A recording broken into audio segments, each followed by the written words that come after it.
Hello বন্ধুরা, আজকে বানিয়েছি ছোট আলু দিয়ে আলুর দম। তো কার কার পছন্দ এই ছোট আলুর দম? এটা কিন্তু নতুন আলু নয়, এটা ছোট ছোট আলুগুলো, যে আলুর দমের আলুগুলো বাজারে পাওয়া যায় ওইটা দিয়ে বানিয়েছি। নতুন আলু এখনও আনেনি। তো দেখো, প্রথমে সিদ্ধ করে খোসাগুলো ছাড়িয়ে নিয়েছি। তারপরে একটু কড়াইতে সর্ষের তেল দিয়ে একটু ভাজা ভাজা করে নিচ্ছি নুন হলুদ দিয়ে। তো তারপর একটা মশলা তৈরি করে নিলাম। টমেটোটাকে পেস্ট মতো করে নিয়েছি হাতে ঘষে। মটরশুঁটি তো অবশ্যই দিতে হবে, ধনে পাতা তো লাগবেই লাগবে। তো তারপরে দেখো, একটা ভাজা ভাজা হলে মটরশুঁটিটা আমি দিয়ে দেবো এখানে। তো এখন তো মটরশুঁটি উঠেছে, তোমরা মটরশুঁটির কচুরি নিশ্চয়ই খাওয়া হয়ে গেছে সবার। তো আমি এখনও করিনি, পরে করব। তো দেখো, এখন এই টমেটোটা পেস্ট মতো করে নিয়েছি, তাতে নুন হলুদ লঙ্কার গুঁড়ো জিরের গুঁড়ো কাশ্মীরি লাল তো দেবই, রঙের জন্য, রঙের ব্যাপার আছে, দিয়ে আলুর দমটা তৈরি করব। তো কার কার এরকম আলুর দম খেতে ভালো লাগে বন্ধুরা, একটু জানিও কমেন্ট করে।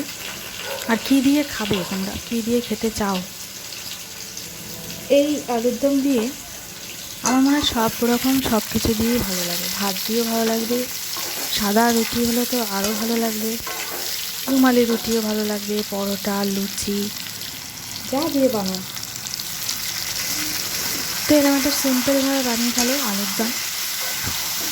দেখো, একদমই সিম্পল, একটু মিষ্টি দিয়েছি আর একটুখানি টক টক মিষ্টি মিষ্টি ঝাল ঝাল এই একটা আলুর দম বানাচ্ছি মটরশুঁটি আর ধনে পাতা দিয়ে।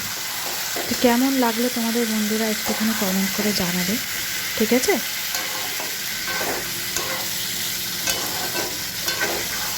তো আজকাল তো কমেন্টও পড়ে না, আর ভিডিও তোমরা ঠিকঠাক করে দেখো না।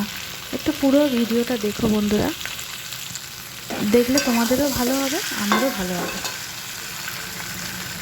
তো যদি যতই কম ভিডিও দেখো, তো যেই কটা ভিডিও দেখবে, দিনে যদি দুটো ভিডিও দেখো, তো দুটো ভিডিও পুরো দেখে একটা কমেন্ট করো, তাহলে আমার কিন্তু খুবই ভালো লাগবে বন্ধুরা।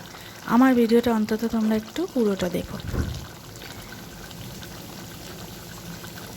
তো দেখো বন্ধুরা, ধনে পাতা ছড়িয়ে দিলাম, এবার আমি নামিয়ে দেবো। হয়েই গেছে, একটুখানি মাখা মাখা মতো রাখবো।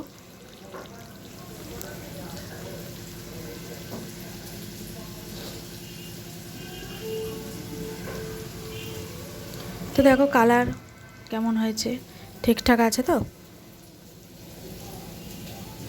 তো গরম গরম আলুর দম, শীতকালের রাত আর গরম গরম রুটি, তো তাড়াতাড়ি চলে এসো সবাই, যারা যারা খেতে ভালোবাসো। আমি তো আলু প্রিয়, তাই আলুর নানান রকমের সবজি আমি বানিয়ে থাকি। তো আলু প্রিয় যারা যারা আছো তারা কমেন্ট করো, আর কার কার ভালো লাগলো সেটাও কিন্তু জানাতে ভুলো না।